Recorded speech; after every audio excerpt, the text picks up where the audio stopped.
We ask you to be here this afternoon to bring light and love to the exclusion of all else, to this communication, this communion between us all, and your blessings upon it. And all our own personal spirit guides, guardian angels and teachers, so be it. So, on the 23rd of November, on the anniversary of the 96th birthday of Sai Baba, Madhusudan, who is a gentleman that Sai Baba works through these days, uses his body to talk to us, gave the following discourse, which is really quite profound, and as Robin just said a minute ago, worth hearing again. And if any of you would like this sending to you afterwards, please let us know and I will forward it to you. It's an email, by the way, so I will need your email address.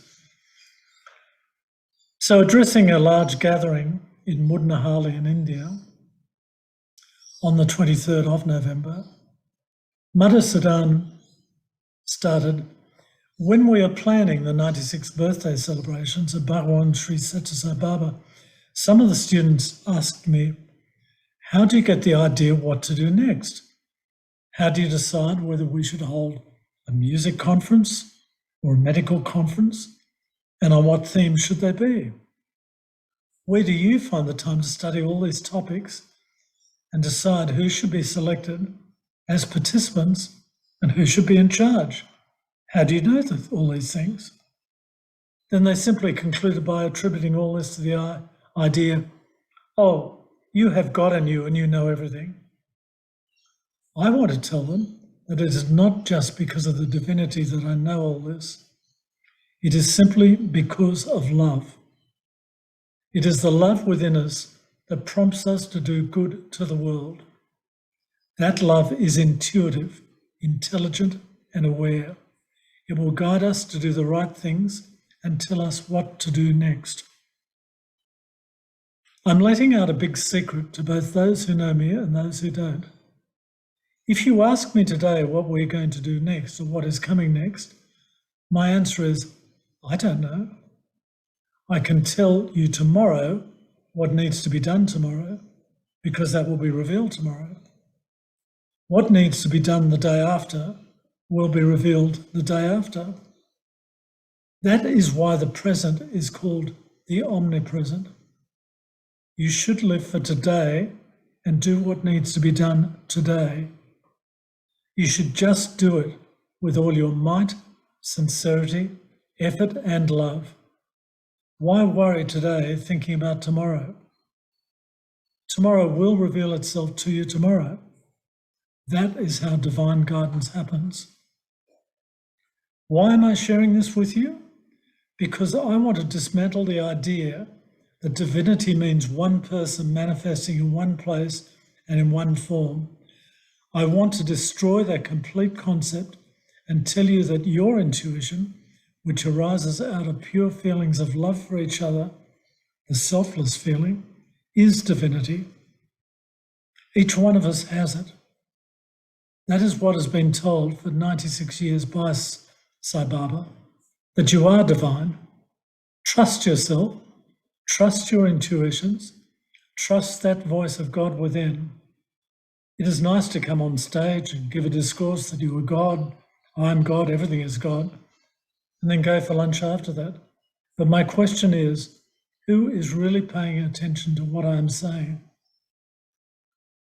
Trust your divinity, trust your intuition, don't be afraid. How long will you hold your parents' hand and walk? It's okay to do so when you're a kid. If you're grown up and you still go out with your father or mother holding their hand, it doesn't look very nice. Likewise, I'm there as a physical presence for the children who are still growing. For them, physical presence is needed because that is the only way they can relate to this idea of what God's love is like. Otherwise, they wouldn't know. They've experienced mother's love, father's love, brother's love, friendship, and things like that, but they have not experienced God's love. For them, My presence is a must because they have not yet grown into a state of understanding beyond that. But for the others, especially the elders, the most important thing that you must all do, is to turn within and believe in your intuition. It's okay to take a chance. In the worst case scenario, you will fail once or twice. Just accept it. Next time you'll learn and move on. Therefore, do not doubt your divine intuition. That is how God has spoken. Before he came as Satya Sai Baba, was God not there? Did people not achieve great things in their lives? Did they not go on to achieve self-realization? How did they do that without having someone around? They trusted their intuition and recognized that divinity, which always speaks from within. That is exactly what we also have to do, especially the elders who've been in the fold for a very long time. That is what I'll be pushing for from here onwards. The youngsters have some more time. However, it will be much easier for them. They will understand it much faster because they don't have preconditioned minds. How will you know that it's your intuition guiding you and not your instinct or intelligence interfering with your thinking? The fact that there is no attachment in intuition. I'll just read that one again. The fact is, there is no attachment in intuition. When you have some personal idea where your individual intelligence is at work, you're attached to that idea. If something doesn't happen as you want it to, you get agitated. On the other hand, if it happens, you get very excited. Although you tell everybody it's all God's will and it's all God's doing, within yourself you say, I did it, I did it. Somewhere in your private personal space, you will tell yourself that and feel good about it. That's not intuition. People achieve great things with intelligence also, but there is no doubt about it. But that's not what God wanted you to do at this point of time. We end up doing a lot of things that God does not want us to, either because of our instincts or intelligence. But when intuition is at work, we do exactly what God wants us to do. Sometimes you would not know what to do or how to go about doing it. In such situations, you have to just trust your intuition and take that step forward. Slowly, you will see how the whole puzzle starts falling into place. It feels a bit scary in the beginning to trust one's intuition, which comes from within. It looks fearful because we're used to getting guidance and being told that this is not the way. But the real way forward is to trust one's own intuition. How do you test your intuition? If there's no sense of attachment to your idea, then you know it is your intuition working.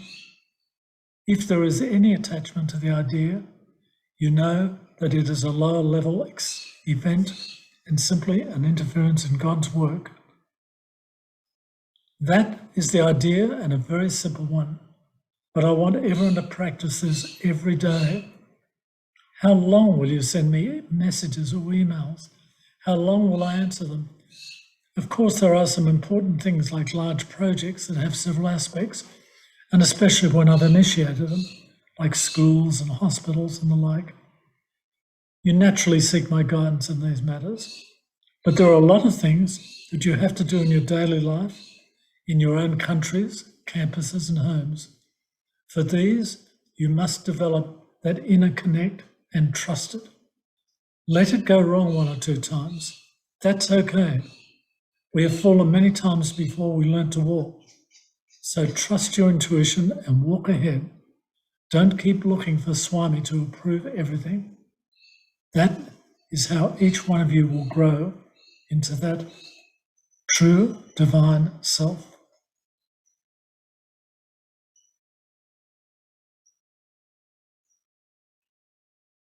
I'll just read another paragraph. Devotees come in different colours and hues. There are some devotees who have been ardent devotees of Shirdi Sai Baba for many generations. They've never seen Satya Sai Baba. Yet when they come here to Mudnahali, They experience so much of divinity. They try to look for Shirdi Sai Baba in me because that's the only way they can connect to me, and I allow them to do so. They call me Baba, and I accept that because it makes them happy. Next, there are people who come here in search of Satya Sai Baba because they're attached to the Satya Sai Baba form. They try to analyze, understand, assure themselves, and feel confident that this is indeed Satya Sai Baba here. To them, I say, all right, do you feel comfortable that way? You call me Swami or Satya Sai Baba? Then there are many new devotees who have come here recently to Budnahali. In fact, they are coming to such a gathering for the first time. They've neither seen Shirdi Sai Baba nor Satya Sai Baba. I'm also new to them. They call me Swamiji or Sadguruji and have their own understanding of how things are. But for their sake and for them also, to get connected to this divine path, I allow them to go ahead too. Finally, there are a few other people who know me ever since I came here 11 years ago. Earlier to that, they knew me as a brother, colleague, or friend. They cannot overcome that and call me the same even today. I allow them to do as they feel too. Why do I do all this? Just to allow each of you to slowly rise and finally connect to the divinity within. You don't have to look outside. New things will happen. New people will come to experience and connect to that divinity. But there is a greater responsibility on those who have already experienced and known what the truth is. The responsibility to go beyond names and forms. Ultimately, there is no form and no name. As long as you dance around names and forms, you will never be redeemed. You will find redemption only when you come out of it.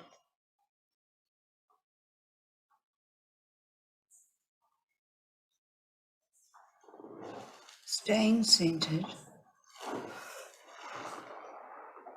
staying in the expanded state of listening, which brings you into the present, feeling your body on the chair or wherever you're sitting, feeling your feet on the floor, taking a deep breath and letting it go.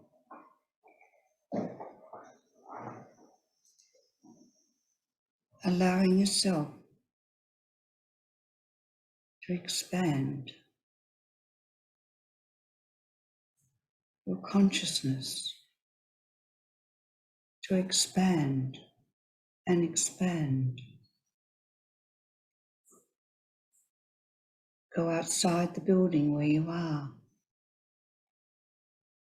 Go up higher even, and higher again. And you can see the ocean, how vast it is. And you're beginning to rise even higher, higher than the clouds, expanding your consciousness the whole time.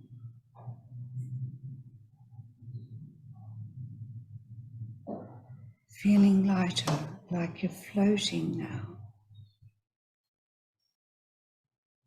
being drawn up higher and higher, out in space now. So many colors, wonderful colors. And the energy that your consciousness can feel is love. The realization that love has created the universe.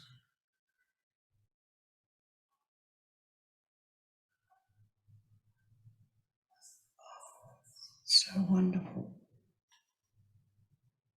to be so expanded and light. And as you float through space, there are many other beings, life forms, floating around you. These beings, you realize, are being created out of love, just as you have. You have been created by love. Your consciousness is full of love. And you're resting out here in space amongst the stars.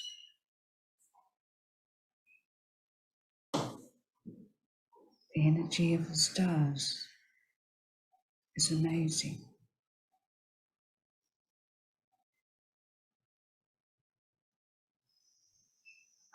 Some stars seem to give off wisdom.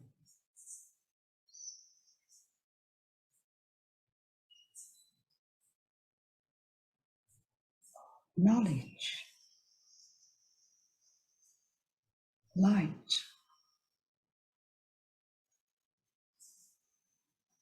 So many different energies, but all from love.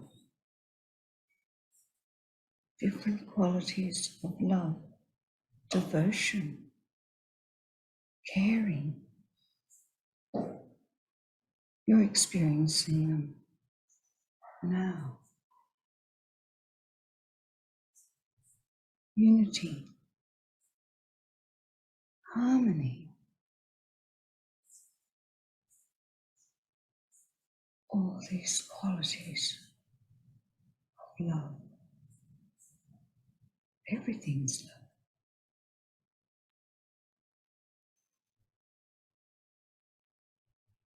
Such a knowing, joy, happiness, all qualities of love.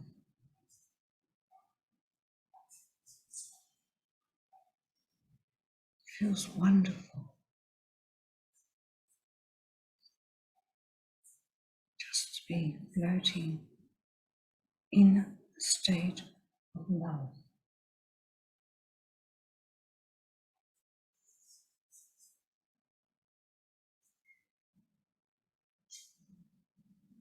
Resting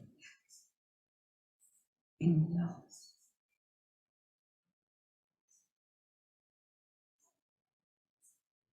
Knowing you are love.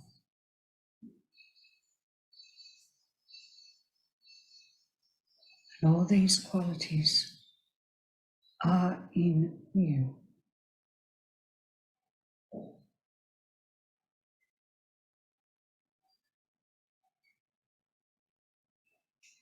Now it's time to bring your consciousness back.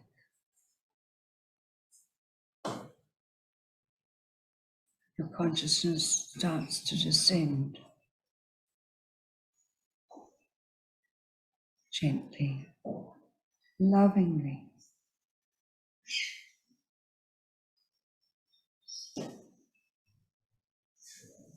Coming down, you can see the globe. Beautiful earth. As you come down, the oceans. And now the land, the trees, coming back down, bringing this knowing back with you, your consciousness.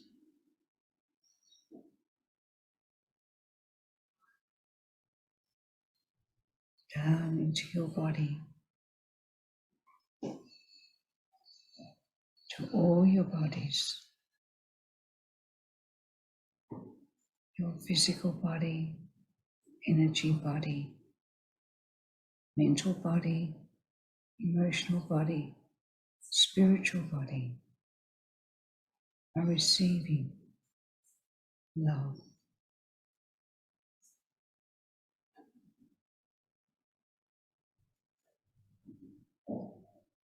And the cells of your body receive this message of love. You are love. This knowing that you are love.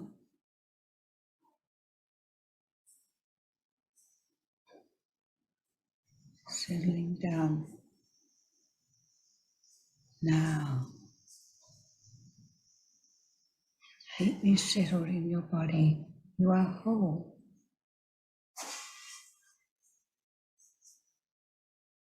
All aligned. All your bodies come into alignment and you are whole.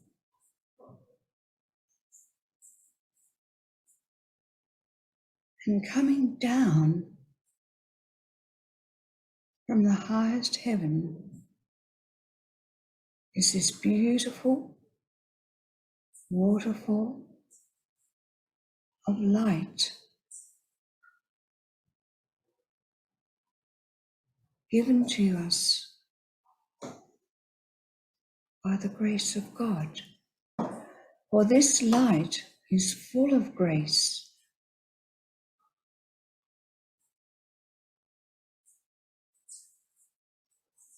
Which we deserve.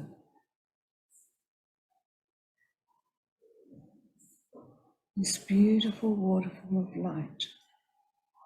And I'm watching it come down, and I'm seeing specks of golden light in it, and green, and violet, and it comes down and flows over us.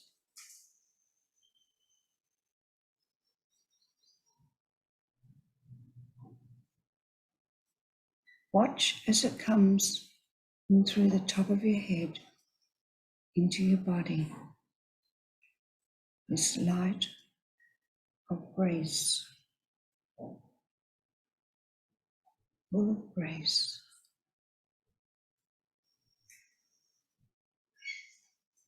How beautiful it is. And let it flow through your body, down your legs, out your feet, and let us give it to the earth.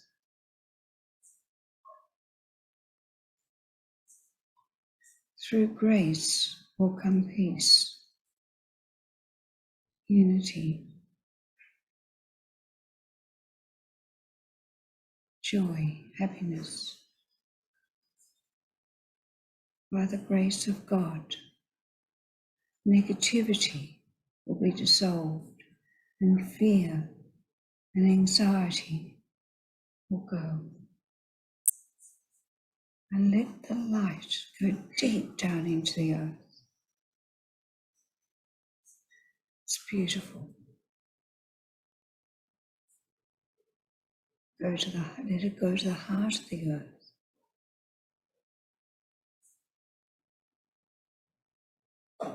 And Mother Earth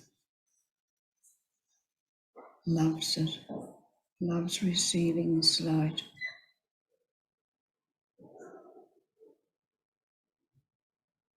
And she's sending it out through her meridians to places that need it. This beautiful light filled with grace.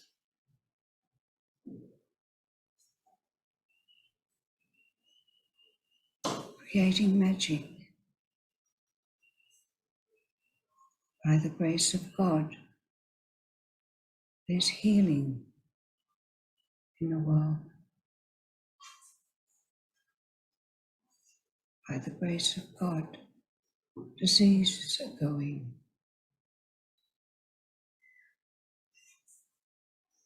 By the grace of God, joy, love, and laughter are appearing on the surface of the earth again.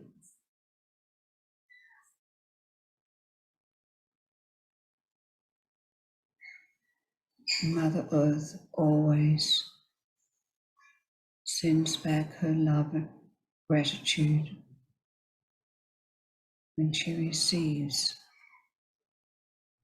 this light from us. And it comes in the form of golden light and energy. Her gratitude is golden. And imagine it coming up. See it, feel it. This golden light, this love from Mother Earth. Feel it come out through your feet, into your legs, into your hips, your torso. And this beautiful golden energy nurtures us, regenerates, rejuvenates. As it comes up our spine and cascades high into the air, so high it goes through the soul star chakra, high like a fountain of light, forming a sphere of golden light around us. Sphere of golden light that protects.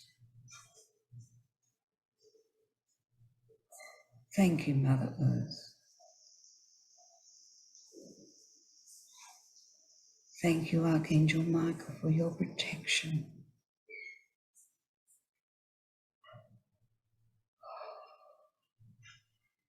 Making sure when we expand our consciousness, we're only open to love. And that's all we allow in our bodies. Feel the love. You are love. That is who you are.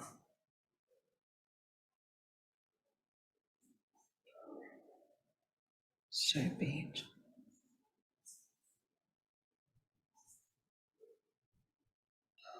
So be it.